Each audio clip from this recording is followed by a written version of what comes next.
guys, sa mga nagbabalak dyan na pumunta sa Baguio, so ito yung pinakamagandang spot, pinakamurang parking lot nila. So kailangan lang natin mag-donate ng 20 pesos kasi mostly sa Baguio City pag pumunta kayo dyan, then may dala kayong sasakyan, napakamahal ng ano nila, ng parking. Parang nagre-range ng 100 pesos. Yes.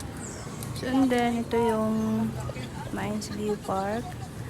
Napakaganda, super relaxing.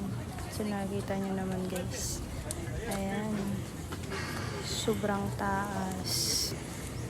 Ang daming mga tao nagpa-picture din kasi mga magandang spot na puntahan once na sa Baguio ko guys. So ayan, so yun, nagawa lang namin picture video. Tapos, hanap naman ng magandang spot guys.